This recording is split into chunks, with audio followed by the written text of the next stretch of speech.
Story number 1. Shadows along the Appalachian Trail.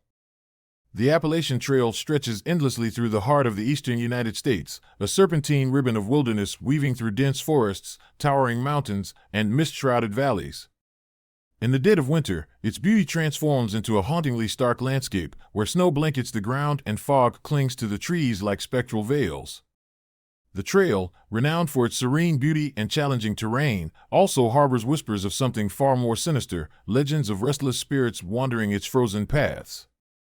I'm Ethan Carter, an avid hiker and explorer with a passion for uncovering the secrets of the great outdoors. For years, I've trekked countless miles across various trails, but none have intrigued me quite like the Appalachian Trail.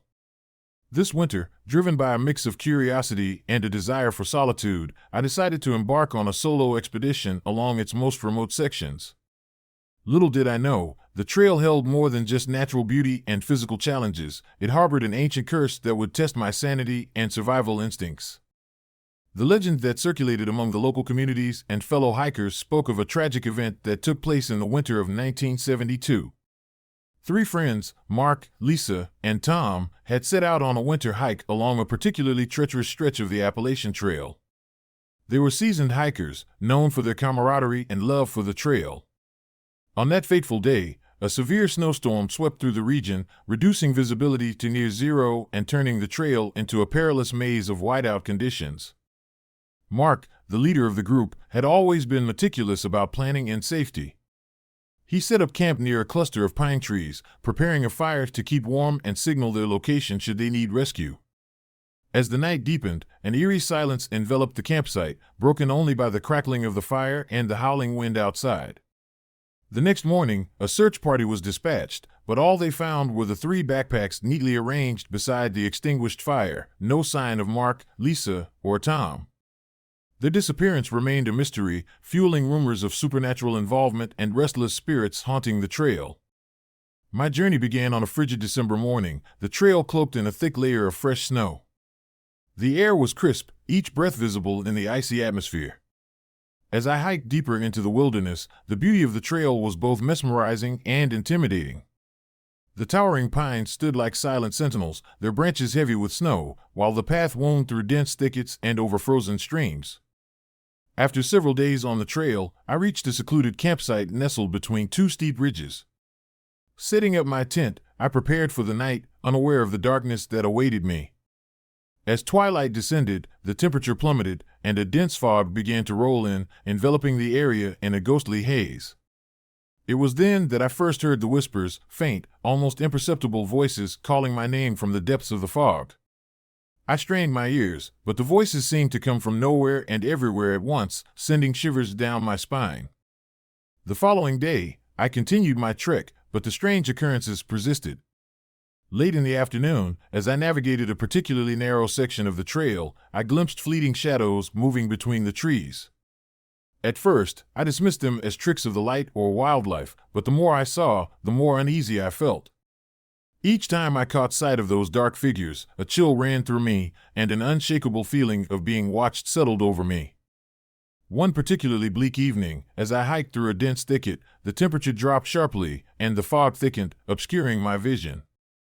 The path ahead seemed to vanish into the mist, and the howling wind carried with it an eerie melody of whispers and distant cries. My heart pounded as I struggled to maintain my footing on the icy trail, the weight of the legend bearing down on me. I decided to set up camp earlier than planned, seeking refuge from the encroaching darkness.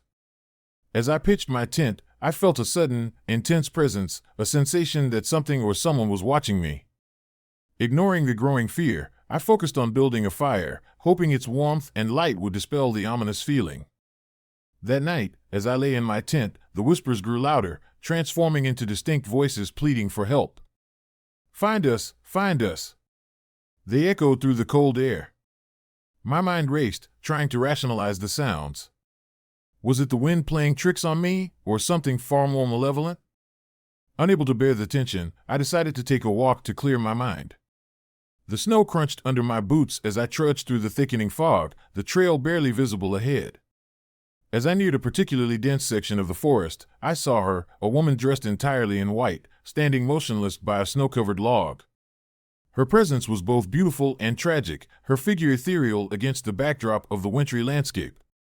I approached cautiously, calling out softly, "Are you okay?" But as soon as my voice broke the silence, she vanished, leaving behind a lingering chill and an overwhelming sense of sorrow. I turned to leave, but the trail had seemingly shifted, disorienting me further into the maze of trees and snow. The days that followed were a blur of confusion and mounting dread. The trail seemed to twist and turn with no logic, leading me in circles and into dead ends.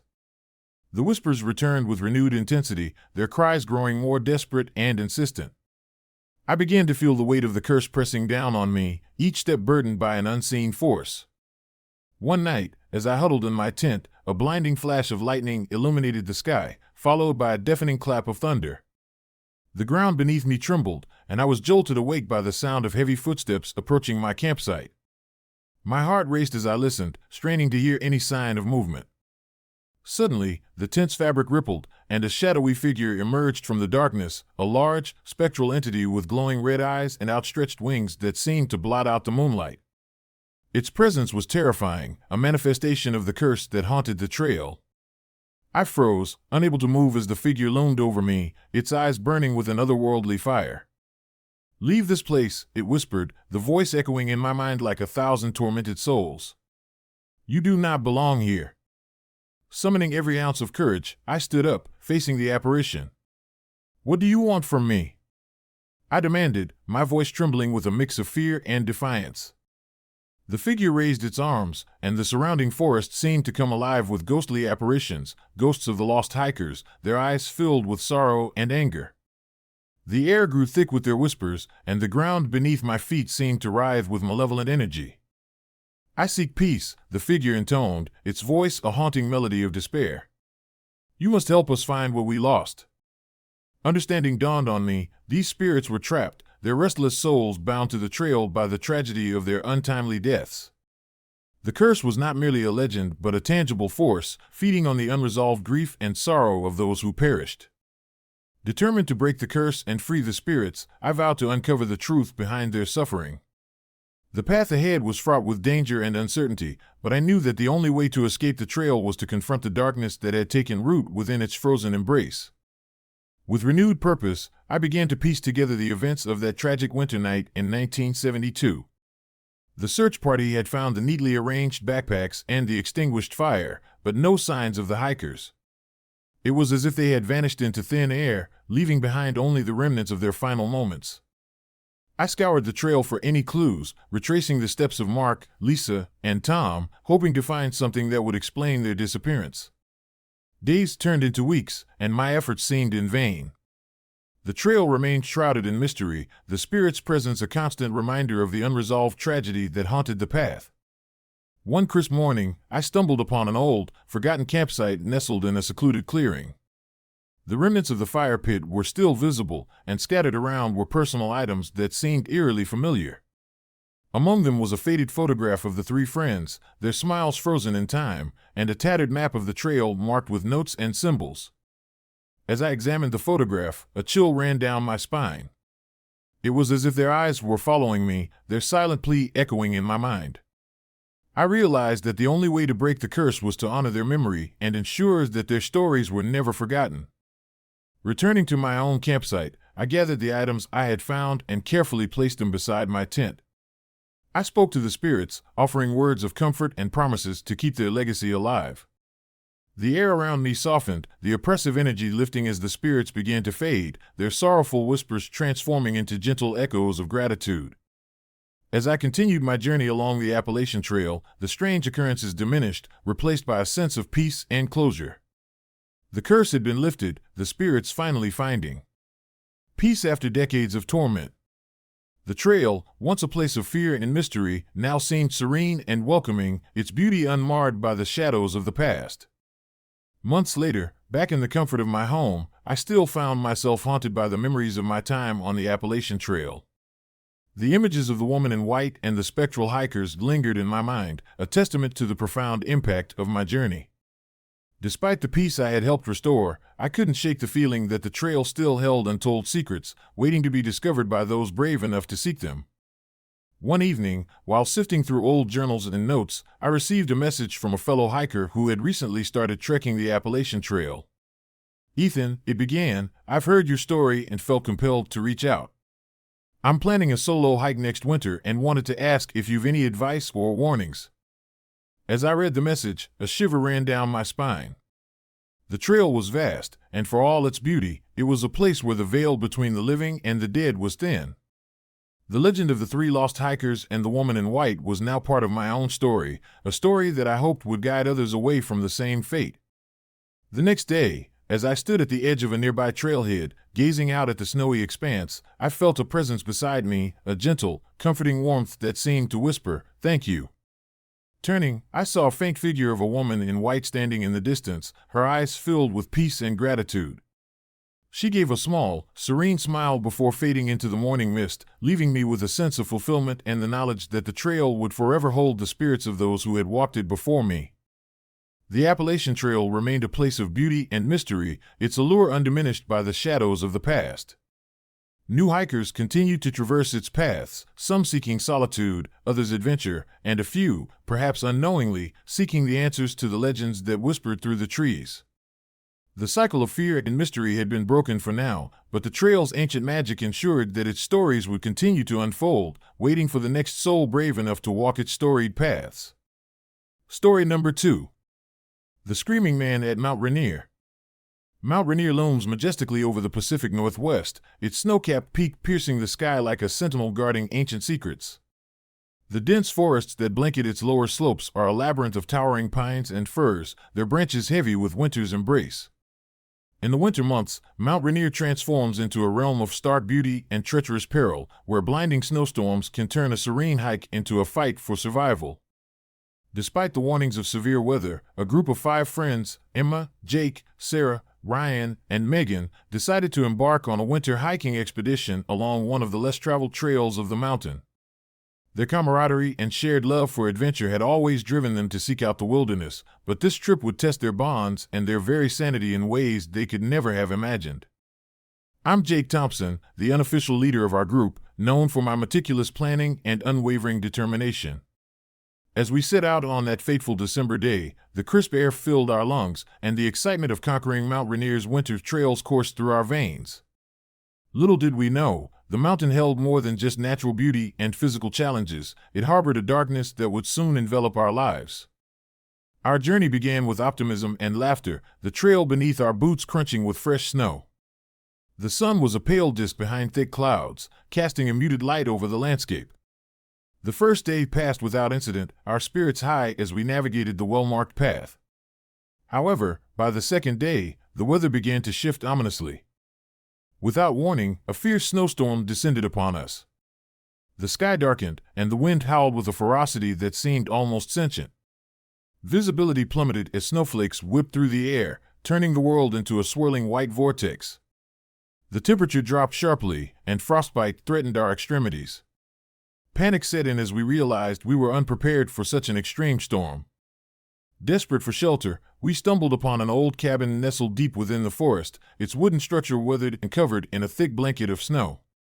The windows were frosted over, and the door creaked ominously as we pushed it open. Inside, the cabin was cold and silent, the remnants of a bygone era evident in the old furniture and broken fireplace. Despite its dilapidated state, it offered a refuge from the raging storm outside. We huddled together, trying to warm ourselves by the inactive fireplace. The air inside was unnaturally cold, and an eerie silence hung heavy in the room. As the storm raged on, we couldn't shake the feeling that we were not alone. That first night in the cabin was restless. The howling wind outside seemed to carry with it whispers of despair, and the shadows cast by the flickering flashlight played tricks on our minds. Emma, ever the skeptic, dismissed our unease as a product of exhaustion and the storm's ferocity. However, Sarah, sensitive to the supernatural, felt a growing sense of dread. Around midnight, the silence was shattered by the sound of screams, harsh, guttural cries that echoed through the forest and into the cabin. Ryan, trying to rationalize the noise, suggested it was just the wind, but his voice wavered with uncertainty. Megan, who had a keen sense of the environment, pointed to the window where the moonlight barely penetrated the storm, casting long, distorted shadows across the snow.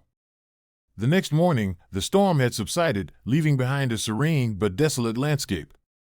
As we ventured outside to assess the damage, we noticed strange marks on the trees surrounding the cabin, deep scratches that seemed to be made by something with long, sharp claws. The ground was littered with broken branches and scattered snow, but there were no signs of wildlife disturbed by the storm. Determined to continue our hike, we packed up and set off once more, the memory of the previous night's screams haunting our every step. The trail ahead was obscured by fresh snow, making navigation difficult and increasing our sense of isolation. As dusk fell on the third day, we found ourselves traversing a particularly narrow section of the trail, bordered by dense thickets and steep inclines. The sky was painted with hues of orange and pink, but the beauty was marred by an overwhelming sense of foreboding. The temperature had plummeted again, and a chill settled into our bones despite our layered clothing. Suddenly, the air grew thick with tension, and an unnatural stillness enveloped the forest. The wind ceased, and the only sound was the crunch of our footsteps on the snow. It was then that I saw him, a shadowy figure standing a few meters ahead, partially obscured by the swirling snowflakes. The man was clad in old, tattered climbing gear, his face obscured by darkness. His eyes, glowing a haunting red, fixed on us with an intensity that sent shivers down my spine. Emma gasped, clutching her backpack tightly, while Sarah took a step back, her eyes wide with fear. "Who are you?" I called out, my voice barely above a whisper. The man remained silent, his presence exuding a palpable sense of sorrow and rage. Without warning, he let out a blood-curdling scream that pierced the stillness, the sound echoing through the trees and freezing us in place. Before we could react, he lunged forward, disappearing into the blinding snowstorm as swiftly as he had appeared. The encounter left us shaken, our minds racing to comprehend what we had just witnessed. Was it a ghost, a hallucination brought on by the harsh conditions, or something far more sinister? The days that followed were filled with tension and fear. We pressed on, but the encounter with the mysterious man weighed heavily on our minds. Determined to uncover the truth, we decided to investigate the history of the trail and the cabin we had sought refuge in. Our research led us to a forgotten journal buried beneath layers of snow in the cabin. The journal belonged to a climber named Thomas Reed, who had attempted to summit Mount Rainier in the winter of 1972. Reed had documented his struggles against the harsh weather and his growing sense of being watched by an unseen presence. His final entry was a frantic plea for help, describing a shadowy figure that had haunted him throughout his climb, leading to his untimely demise. The legend of Thomas Reed and the mysterious man had been passed down through local lore, but our encounter added a chilling reality to the tales. It became clear that the spirit of Thomas Reed was still bound to the mountain, trapped in an eternal struggle against the elements and perhaps something far darker. On the fourth night, as we set up camp in a clearing near the summit, the atmosphere grew heavy with anticipation. The wind howled once more, and the sky was ablaze with lightning, illuminating the snow-covered landscape in stark, fleeting flashes. The temperature dropped precipitously, and our breaths became visible in the icy air. As midnight approached, the air was filled with the same haunting screams that had tormented us before. This time, however, the sounds were accompanied by a series of guttural growls and the unmistakable sound of heavy footsteps approaching our campsite. Emma, who had been the most skeptical, now stood trembling beside the tent, her eyes darting nervously around the clearing. "We need to leave," she whispered, her voice quivering with fear. Before we could act, a figure emerged from the storm, a larger, more imposing version of the man we had encountered earlier. His red eyes burned with an intensity that seemed to scorch the very air around him. The creature moved with an unnatural speed, his massive frame casting long shadows in the intermittent lightning. "Leave this place," he growled, his voice a mix of anger and despair. "You do not belong here." I stepped forward, trying to reason with him. "We mean you no harm. We're just trying to survive the storm." The man advanced, his presence overwhelming. Suddenly, the ground beneath us began to tremble, and the wind picked up, swirling the snow into blinding blizzards that made it impossible to see anything beyond a few meters. The cabin, our temporary refuge, was now a beacon of light in the chaos, as if calling us back. Desperate to escape, we turned to flee, but the path back had been obscured by the storm. The creature let out a piercing scream, and the sky seemed to crack open, unleashing a torrent of snow and ice that pelted us relentlessly. Panic set in as we realized the severity of our situation. We were trapped, with no way to defend ourselves against the supernatural force that sought to claim us. In a final, desperate attempt, I grabbed Emma and Sarah, urging Megan and Ryan to follow. We sprinted towards the cabin, the howling wind and relentless snowstorm impeding our progress. The man in white pursued us, his screams echoing in our ears, driving us to push beyond our limits. As we reached the cabin, the door swung open of its own accord, revealing the faint glow of the fireplace. Without hesitation, we rushed inside, slamming the door shut behind us. The storm outside raged on, but within the cabin, an eerie calm settled, the oppressive cold replaced by an inexplicable warmth. Breathing heavily, we huddled together in the cabin, the terror of our encounter still fresh in our minds. The man in white had vanished, leaving behind an unsettling silence. As the storm began to subside, we cautiously emerged from the cabin, the trail ahead still hidden beneath layers of snow. Determined to survive, we decided to make our way back the next day, hoping the storm had finally passed. However, the mountain had other plans. As we trekked through the snow, we discovered that our path had been altered, the trail leading us deeper into the heart of the forest. The markings we had seen earlier were now everywhere, deep scratches on trees, broken branches, and signs of a struggle that suggested we were not alone. It was then that we stumbled upon an old, forgotten campsite, the remnants of a fire pit and scattered personal items, a haunting reminder of the past. Among the debris, we found the journal of Thomas Reed, now completely buried beneath the snow. His final entry detailed his confrontation with the shadowy figure, a struggle that ultimately led to his demise. Realizing that the spirit of Thomas Reed was still seeking closure, we knew that our only chance of survival was to help him find peace. We decided to perform a ritual of respect and remembrance, hoping to appease his restless spirit and lift the curse that had plagued the trail for decades. With a heavy heart, we performed the ritual, placing the personal items of Thomas Reed around the fire pit and speaking words of comfort and remembrance. The air grew still, and a sense of calm enveloped us, as if the mountain itself was acknowledging our gesture. As we prepared to leave, the storm finally cleared, revealing a serene, snow-covered landscape bathed in the soft glow of dawn. Exhausted but relieved, we made our way back down the trail, the weight of our experience lingering in our minds. Months later, we returned to our normal lives, but the memories of Mount Rainier haunted us. Emma, once the skeptic, now believed in the supernatural, while Sarah found solace in writing about our ordeal. Ryan and Megan struggled with lingering fears, and I, Jake, couldn't shake the feeling that the mountain still held untold secrets. One evening, while hiking a different trail, I glanced at my phone and saw a familiar location marked on the map, a spot near the old cabin at Mount Rainier. A sense of déjà vu washed over me as I remembered our encounter with the screaming man. Before I could process the feeling, a shadowy figure appeared in the distance, his red eyes glinting in the fading light. Frozen in fear, I watched as the man in white began to move towards me, his presence both menacing and sorrowful. "You will never escape," he whispered, his voice echoing through the silent forest. As I turned to flee, the figure vanished into the mist, leaving me standing alone on the trail, the haunting words lingering in the cold mountain air. The cycle of fear and mystery at Mount Rainier continued, a testament to the enduring power of the mountain's dark legends. The story ends with me standing at the edge of the trail, the memory of that night etched into my soul, and the realization that some curses are never truly lifted. They merely wait for the next unsuspecting soul to stumble upon them amidst the endless snow and shadows of Mount Rainier. Story number 3. The Screaming Man at Mount Rainier. Mount Rainier stands as a majestic sentinel in the Pacific Northwest, its snow-capped peak piercing the sky, surrounded by dense, evergreen forests that stretch as far as the eye can see. In winter, the mountain transforms into a breathtaking yet treacherous landscape, where fierce snowstorms and biting cold create an atmosphere of both beauty and danger.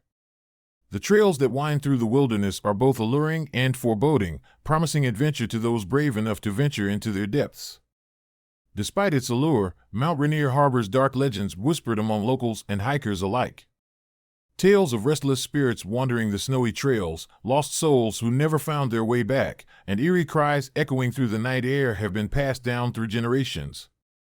These stories, though often dismissed as mere folklore, cast a shadow over the mountain's serene beauty, infusing it with an unsettling sense of mystery. I'm Ethan Parker, an avid hiker with a passion for exploring the great outdoors. My love for the wilderness led me to Mount Rainier, where I plan to embark on a solo winter expedition. Equipped with gear, maps, and a determination to conquer the trail, I set out with high spirits, unaware of the nightmare that awaited me amidst the snow and shadows. As I prepared for my journey, I couldn't help but recall the chilling story of the three hikers who vanished in the winter of 1972. Mark, Lisa, and Tom were close friends and seasoned adventurers who had set out to summit Mount Rainier together. Their journey was meticulously planned, but a sudden, fierce snowstorm swept through the area, turning their expedition into a desperate struggle for survival. On that fateful night, a search party scoured the trails, only to find their backpacks neatly arranged beside a smoldering fire pit deep within the forest. There were no signs of struggle, no footprints leading away, and no trace of the three friends. Their disappearance remained a haunting mystery, fueling local legends about spirits trapped on the mountain, forever searching for their lost companions. My hike began under clear skies, the trail dusted with fresh snow that sparkled in the winter sunlight. The crisp air filled my lungs as I navigated the winding path, the serene beauty of the mountain both invigorating and humbling. Days passed with relative ease, each step bringing me closer to the summit and deeper into the heart of the wilderness. On the third day, as dusk settled and the temperature dropped, I felt a growing unease. The forest, which had been vibrant and alive during the day, became a silent, foreboding presence under the cover of night. The snowstorm that had delayed my journey earlier seemed to intensify, the wind howling through the trees and whipping up snowflakes that obscured my vision. That night, I set up camp in a secluded clearing, the only light coming from my headlamp and the flickering flames of my campfire. As I sat alone, the silence was broken by faint whispers carried on the wind. At first, I dismissed them as the sounds of nature, but the voices grew clearer, almost as if someone was calling my name from the depths of the forest. I tried to shake off the unease, focusing instead on the warmth of the fire and the comfort of my tent. However, the feeling of being watched lingered, a prickling sensation on the back of my neck that wouldn't subside. Sleep eluded me as I lay there, the whispers echoing in my mind, filling me with a sense of dread. The next morning, the storm had subsided, leaving behind a pristine blanket of snow and a world transformed into a winter wonderland. Determined to press on, I packed up my gear and continued my trek, the trail now more challenging with the heavy snowfall. The quiet was oppressive, the usual sounds of the forest hushed by the weight of the snow. As I ventured deeper into the wilderness, the trail began to narrow, flanked by thick thickets and towering trees that seemed to close in around me. The path was barely visible, the snow-covered ground making navigation difficult. Hours passed without incident, and my unease grew with each step, the memories of the whispers haunting my thoughts. That night, as darkness enveloped the forest once more, I decided to rest early, hoping to regain my strength for the final push towards the summit. Inside my tent, the cold air seeped in, chilling me to the bone despite my layers. As I drifted into a restless sleep, a piercing scream shattered the silence, a raw, agonized cry that echoed through the woods and sent shivers down my spine. I jolted awake, heart pounding, and unzipped my tent to peer into the darkness. The forest was alive with movement, the snow swirling violently in the howling wind. I grabbed my flashlight and stepped out, the beam cutting through the storm as I searched for the source of the scream. My breath visible in the frigid air, I scanned the surrounding trees, but saw nothing, only shadows dancing in the tempestuous snow. Suddenly, a figure materialized in the distance, a man clad in tattered winter gear, his face contorted in terror. His eyes, wide and desperate, locked onto mine, and he let out another scream before vanishing into the blinding snowstorm. I stood frozen, the encounter leaving me shaken and more determined to uncover the truth behind the legends of Mount Rainier. As I continued my ascent, the trail became increasingly treacherous, the snow deeper and the winds harsher. The whispers that had plagued me during my first night returned, louder and more insistent, as if guiding me deeper into the heart of the mountain. I pressed on, driven by a mix of fear and determination to reach the summit and escape the curse that seemed to cling to the trail. On the fifth day, I reached a narrow ridge that offered a breathtaking view of the surrounding landscape. The snow-covered peaks stretched endlessly, the forest below a sea of white. Exhausted and on the brink of collapse, I decided to set up camp for the night, seeking respite from the relentless storm. As night fell, the atmosphere grew thick with tension. The temperature plummeted, and the howling wind seemed to carry with it the sorrowful cries of lost souls. I sat by the fire, trying to stay warm, when I heard the unmistakable sound of footsteps approaching my campsite. My heart raced as I grabbed my flashlight and scanned the area, only to see nothing but swirling snow and darkness. Then, out of the blinding snowstorm, the same man I had encountered earlier emerged, his eyes now glowing with an otherworldly red light. He stood at the edge of my campsite, his presence both menacing and sorrowful. "Leave this place," he whispered, his voice a haunting echo that resonated in my mind. "Do not follow." Before I could respond, the ground beneath me began to tremble, and the wind intensified, swirling around me like a vortex. The man's figure blurred and distorted, merging with the storm as he let out a final, agonized scream that seemed to pierce the very fabric of reality. The force of the storm pushed me back, and I fell to the ground, the world spinning around me in a whirlwind of snow and shadows. In that moment, I realized that the curse of Mount Rainier was not just a legend, it was a malevolent force that fed on the souls of those who dared to traverse its haunted trails. Desperate to survive, I summoned every ounce of strength and resolve, determined to break free from the mountain's grip and escape the nightmare that had consumed me. As dawn broke, the storm finally began to subside, the snow slowing to a gentle fall and the winds dying down. Exhausted and battered, I struggled to my feet, my body aching from the ordeal of the previous night. The trail ahead seemed clearer now, the path leading me towards the summit and away from the darkness that had plagued me. With renewed determination, I pressed on, the memory of the screaming man fueling my will to survive. Each step brought me closer to the top, the mountain's beauty now a beacon of hope amidst the lingering shadows of the curse. Hours passed as I navigated the final stretch of the trail, the snow beneath my boots crunching softly as I climbed higher. Finally, I reached the summit, the world spread out before me in all its winter glory. The air was crisp and clear, the sun shining brightly against the backdrop of the mountain's snow-covered peak.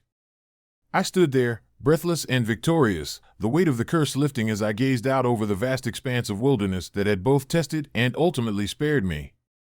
As I began my descent, the trail seemed to lose its malevolent presence, the whispers and shadows fading into the distance.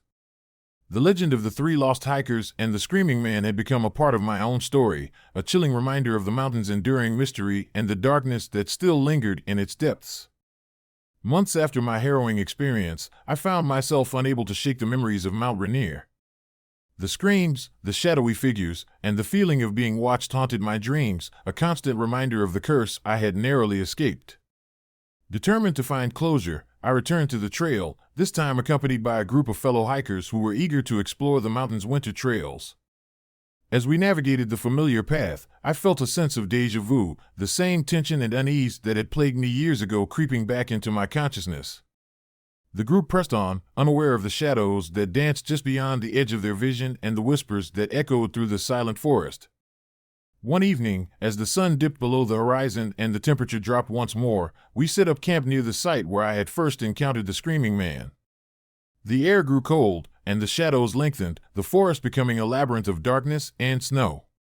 As we settled in for the night, the same haunting whispers began to fill the air, calling out our names with a sorrowful desperation. Suddenly, the sound of footsteps echoed through the clearing, growing louder and more insistent. My heart raced as I grabbed my flashlight, the beam cutting through the darkness to reveal a figure standing at the edge of our camp. It was the man in white, his eyes still glowing with an eerie red light, his presence both terrifying and tragic. "Leave this place," he whispered, his voice filled with anguish. "Do not follow." Before we could react, the ground trembled, and the wind picked up, swirling the snow into a blinding storm that enveloped us all. The man's figure blurred and distorted, merging with the tempest as he let out a final, desperate scream that echoed through the mountains. As the storm raged on, I realized that the curse of Mount Rainier was far from over. The legends had proven true, and the mountain's dark secrets continued to claim those who dared to venture into its haunted wilderness. The cycle of fear and mystery remained unbroken, a chilling reminder that some curses are never truly lifted. They simply wait for the next unsuspecting soul to stumble upon them amidst the endless snow and shadows of Mount Rainier. The story ends with me standing alone in the storm, the figure of the screaming man fading into the blinding white, his final words lingering in my mind, "You will never escape." Story number 4. The mysterious disappearance at Lake Tahoe. Lake Tahoe in winter is a paradox of serene beauty and hidden peril. The vast, icy expanse of the lake stretches out beneath towering snow-clad peaks, while dense forests of pine and fir surround its shores, their branches heavy with freshly fallen snow. The air is crisp and biting, carrying the silence of a world wrapped in white. As night descends, the landscape transforms into a frozen tableau, where every sound is muffled and the darkness feels almost tangible. Despite its allure, Lake Tahoe holds a darker reputation among the locals. Stories of restless spirits wandering the frozen trails and unexplained disappearances during the harsh winter months have been passed down through generations. These tales, though often dismissed as mere folklore, cast a shadow over the pristine beauty of the region, infusing it with an undercurrent of fear and mystery. I'm Jake Thompson, an avid hiker and outdoor enthusiast. Along with my 3 best friends, Sarah, Emily, and Ryan, we share a love for adventure that has taken us to some of the most remote and beautiful places on Earth.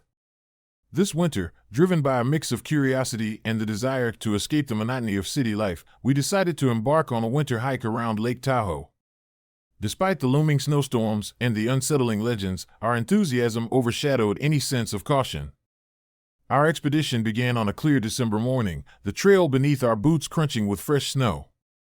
The sky was a pale gray, the sun barely piercing through the heavy clouds. We trekked through the thick forests, the towering trees forming a natural canopy that muffled the sounds of our footsteps and conversations. The landscape was breathtaking, each vista more stunning than the last, but an underlying tension lingered, an unspoken awareness of the stories that haunted these woods. By midday, the weather began to shift. Dark clouds rolled in, and the wind picked up, howling through the trees with an ominous intensity. Snowflakes started to fall, light at first, but quickly gaining in intensity. Before we knew it, a fierce snowstorm engulfed us, the visibility dropping to near zero as the wind howled like a living thing. Panic set in as we realized the severity of the situation. Our carefully planned route was obscured by the relentless storm. Desperate for shelter, we stumbled upon an old cabin nestled deep within the forest. It was a modest structure, its wooden exterior weathered and covered in a thick layer of snow. The windows were frosted over, and the door creaked ominously as we pushed it open, stepping into the cold, stale air inside. The cabin was sparsely furnished, with a broken fireplace and old, tattered furniture that seemed to whisper of bygone days. Despite its dilapidated state, it offered a refuge from the raging storm outside. We huddled together, trying to warm ourselves by the dormant fireplace and sharing what little food we had. The atmosphere inside was heavy, the silence oppressive despite the storm's fury outside. Unbeknownst to us, the cabin held secrets that would soon turn our adventure into a nightmare. As night fell, the true eeriness of the cabin began to reveal itself. The air inside was unnaturally cold, the temperature dropping sharply despite our attempts to shield ourselves from the wind. Sarah, always the skeptic among us, dismissed our unease as a product of fatigue and the storm's effects.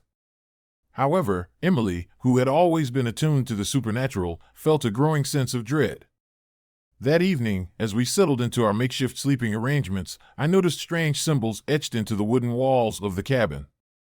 They were intricate and unfamiliar, resembling ancient runes or markings associated with forgotten rituals.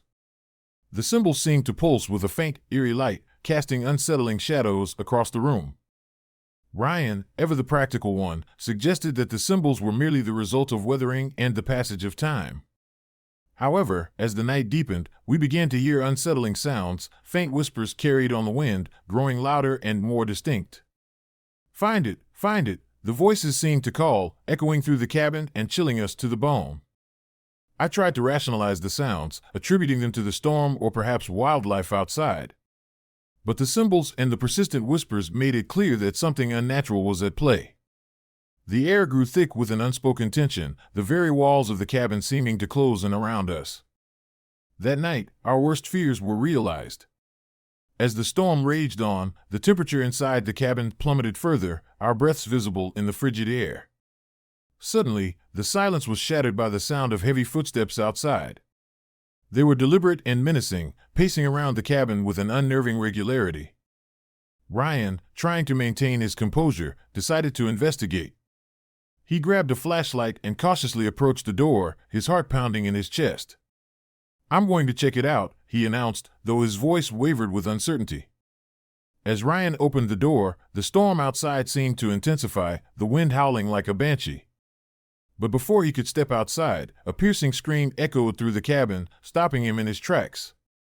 The figure of a man appeared in the doorway, a spectral entity with glowing red eyes and a tattered coat that seemed to merge with the shadows. His face was contorted in agony, his eyes filled with a desperate sorrow that pierced through Ryan's very soul. Ryan stumbled back, falling to the ground as the apparition let out another, more anguished scream before dissipating into the storm. The room fell silent once more, the only sound being the relentless howling of the wind.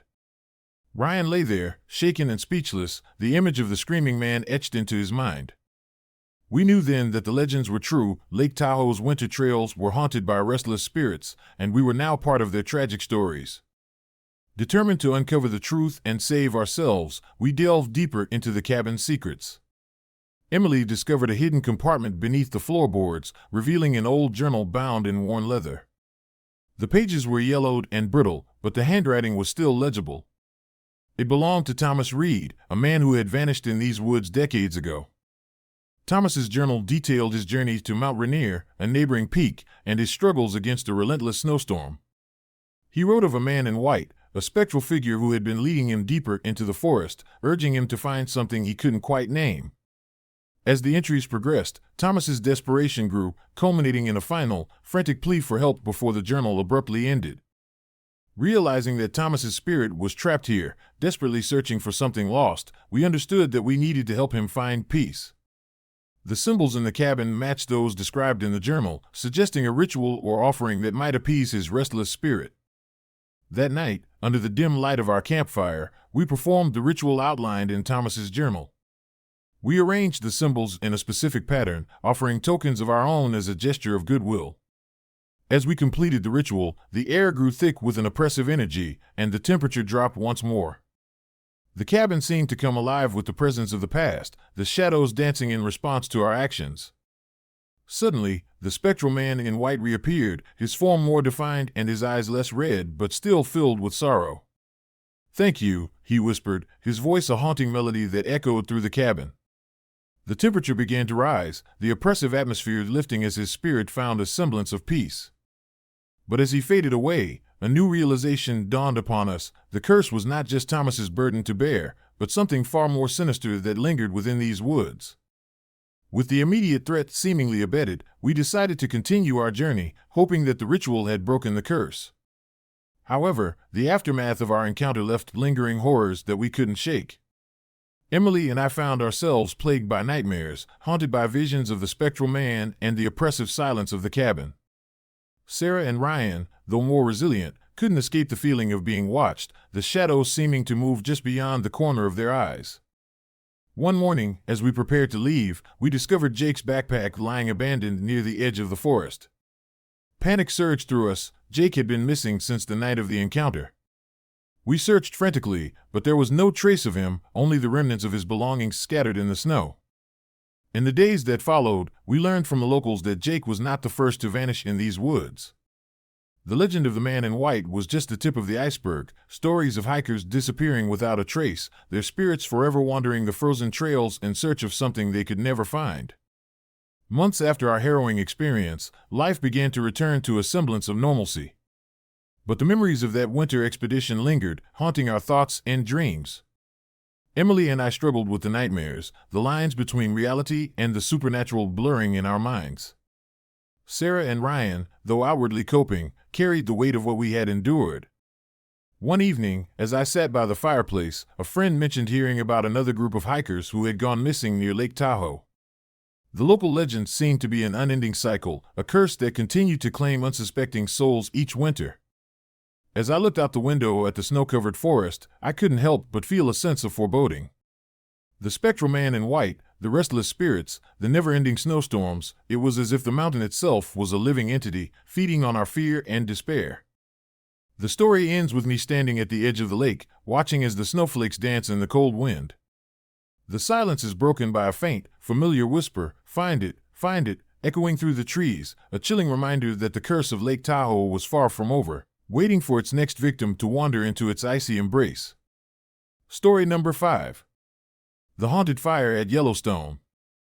Yellowstone National Park in winter is a landscape of stark, frozen beauty.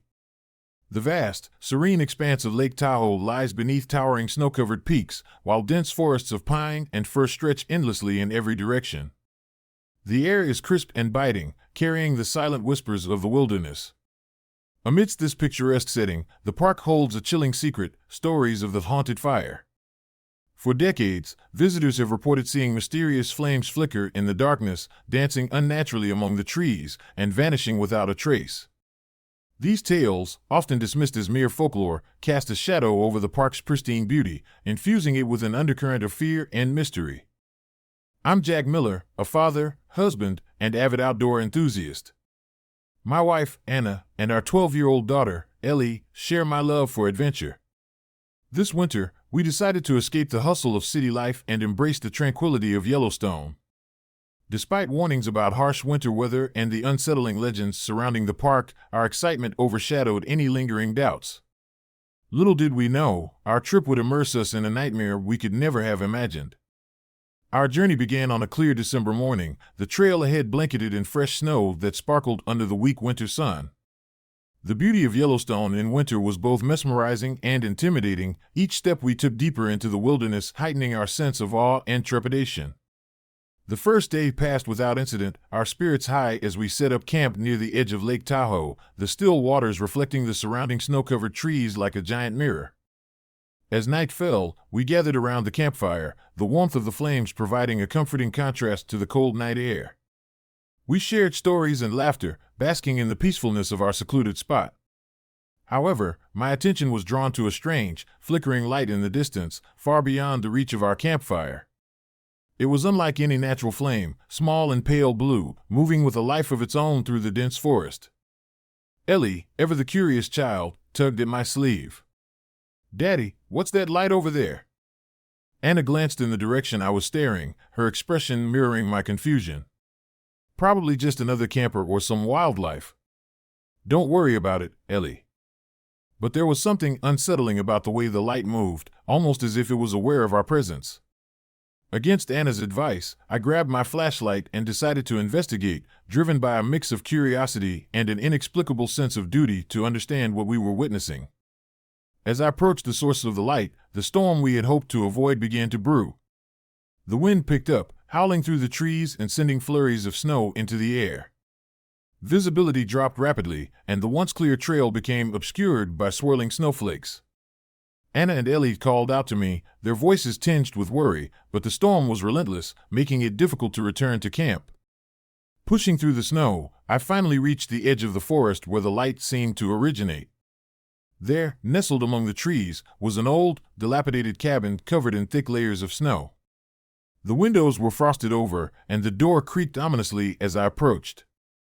Despite its eerie appearance, the cabin appeared untouched by recent weather, as if it had been abandoned for decades. Determined to uncover the mystery, I stepped inside, the door slamming shut behind me as if by its own accord. The interior was cold and silent, the air heavy with the scent of decay. A broken fireplace lay dormant in the corner, and old, tattered furniture covered in dust and cobwebs suggested a history long forgotten.